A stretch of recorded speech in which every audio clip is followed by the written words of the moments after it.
Hi, everybody. Welcome back to the MetaStellar YouTube channel. My name is Maria KOROLOV. I'm the editor here at MetaStellar. And if you're looking for some free science fiction and fantasy books to get you through the weekend, we've got them. Today, we'll be reviewing the top 5 best-selling free sci-fi and fantasy books on Amazon. And the #1 book is about a professor hunting mysterious ancient artifacts, and the outcome could affect the fate of the world.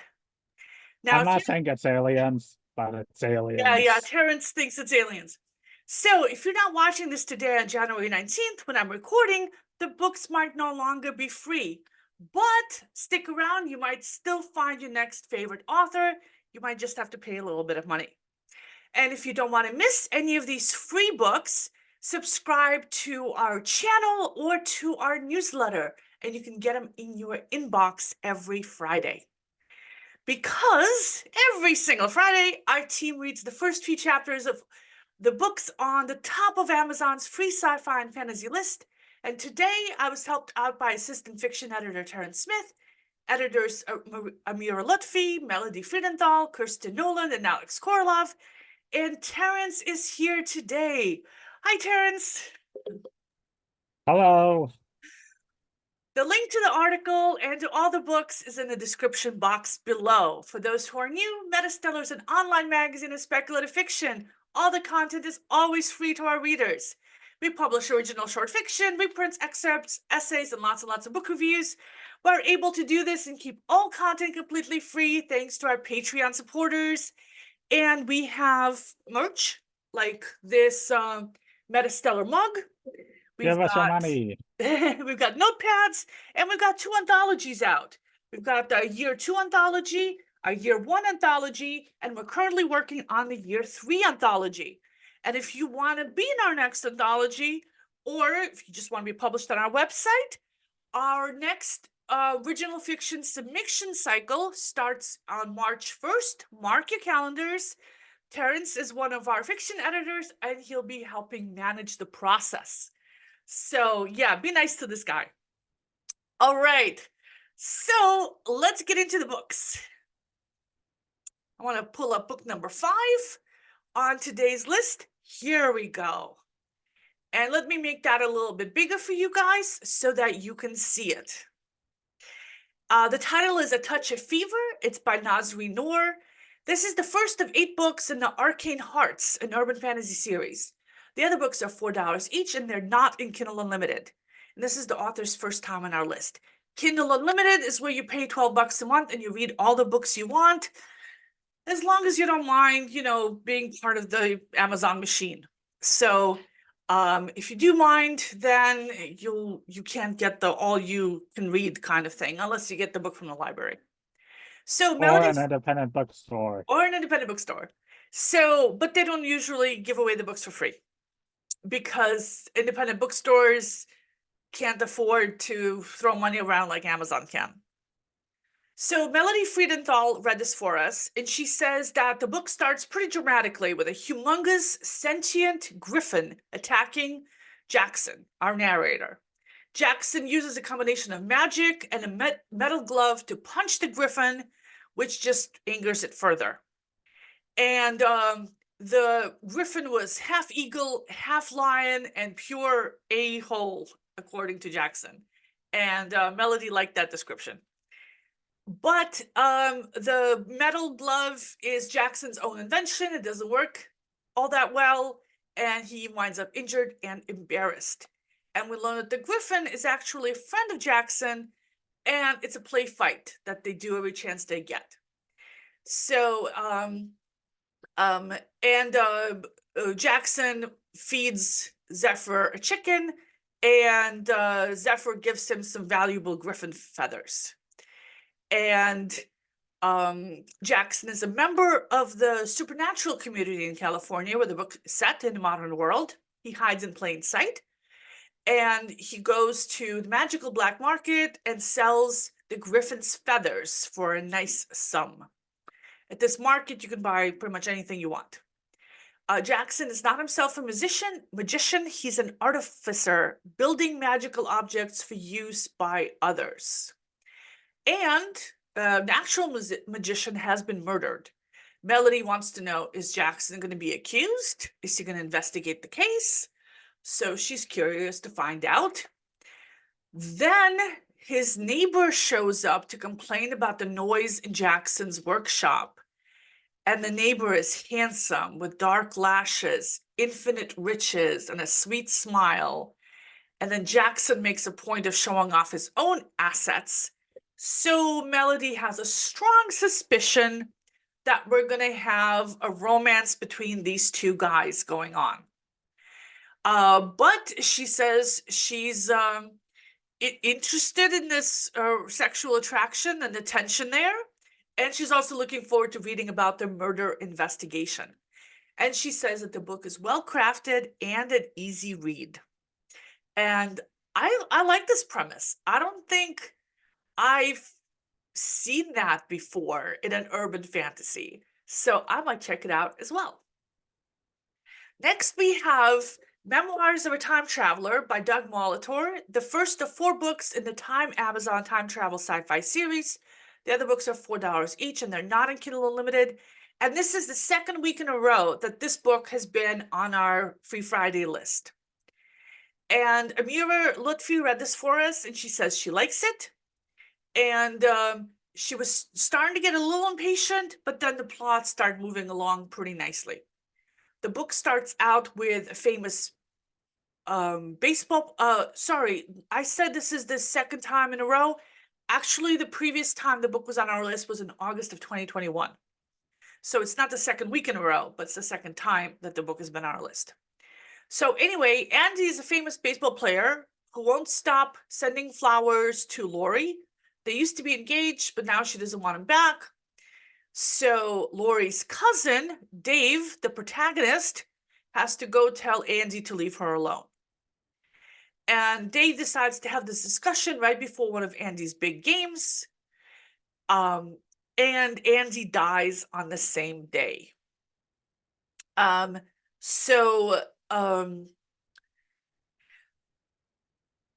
what's happened is that a strange man asks Andy for an autograph on a new baseball. In return for the autograph, he gives Andy a really ancient baseball signed by a baseball legend whom Andy adores.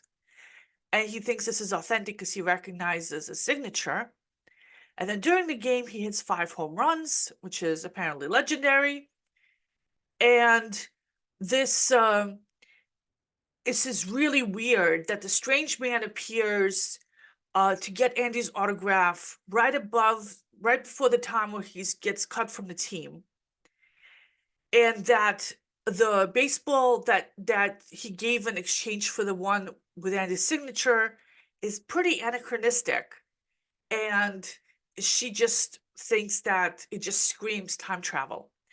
And Amira says that she recommends the book if you're interested in time travel, and she says she might come back to it. Melody also read this book for us, and she says that the narrator, Dave, is an archaeologist and a skilled fencer, and both of these details sold her on this since she took archaeology classes when in college, and she also fenced in high school, college, and afterwards.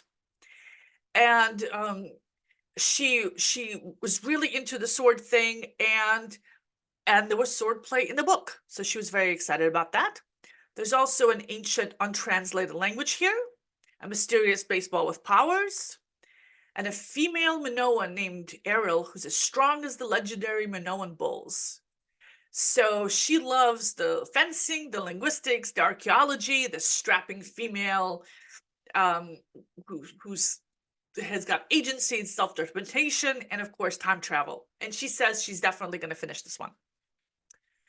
Okay, next we have The Witch Collector, there you go, by Charissa Weeks. The first of 4 books in the Witch Walker romantic fantasy series. The other books are $1 to $6 each.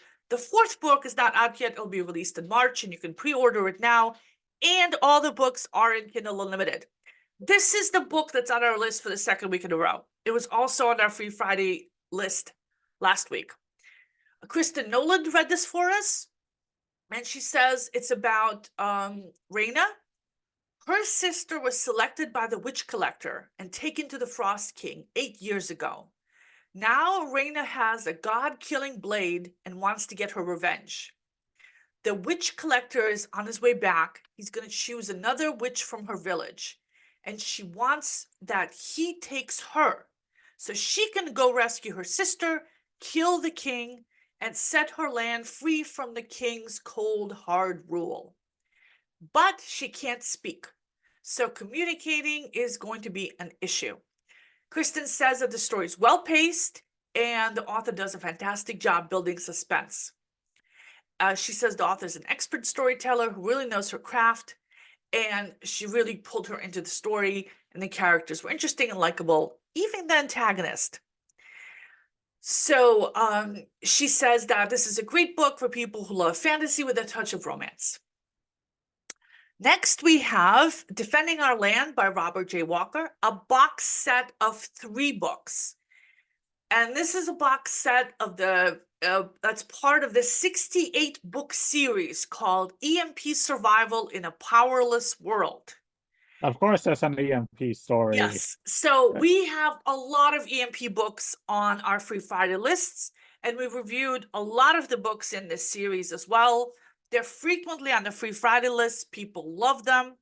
The series itself has books by various authors, and you can read them independently. They're not part of the same universe at all. So Alex KOROLOV read this for us because Alex reads all our EMP books because he likes EMP books. And he says, you get 3 books for free. It's a great deal. And what an EMP is an electromagnetic pulse. It wipes out all electronics, like cell phones, modern cars, power grids, airplanes, that kind of thing. So there's maximum damage to electronics, but no damage at all to living things. So Alex looked at the first book in the series, which Protecting Our Land. There we go. And it starts with Hollywood actor Duke Redpath, and he's on a plane flying above the Alaskan wilderness in a small Cessna. He's got his model girlfriend with him, and the pilot's on the plane, and the pilot's nephew. They're partners in a wilderness tour business that flies wealthy clients deep into Alaska. The 4 of them are flying, then everything in the plane goes out. The control panel goes dead, the engine sputters, the model's telephone dies while she's trying to take a video of everything. The plane's engine comes back to life, but the battery now shows 0. Eventually they land, and the nephew, who handles the hiking portion of the tour, takes the 2 famous people out into the wilderness for a 3-day trek. The pilot stays with the plane, makes the camp, and waits for them to return. On the 3rd night, all the electronics permanently die. So the pilot has been reading a Kindle that's been working. Now that dies. And his LED lights go out, and the plane is totally, completely dead. And he realizes that this was an EMP attack because he's a prepper. And Alex says this is a pretty formulaic beginning. A lot of the EMP fiction has a main character who's a prepper and instantly knows that an EMP hits and not some other random thing. And having said that, he says he's going to keep reading anyway. EMP books, he says, are like buttery movie popcorn, and you can't help but eat the whole bag. All right, so before we go on to book number 1, I want to thank our Patreon sponsors. Here they are. The link to our Patreon page is in the description box below. All of us here at MetaStellar are volunteers, so all the donation, every single penny, goes to pay for original fiction. Okay, now let's go on to book number 1, The Belial Stone by R.D. Brady, the first of 14 books in the Belial series of sci-fi thrillers. The rest of the books are $2 to $6 each, but they're all in Kindle Unlimited. This is the first time the author has been on our list. And Terrence, you read this book. What did you think?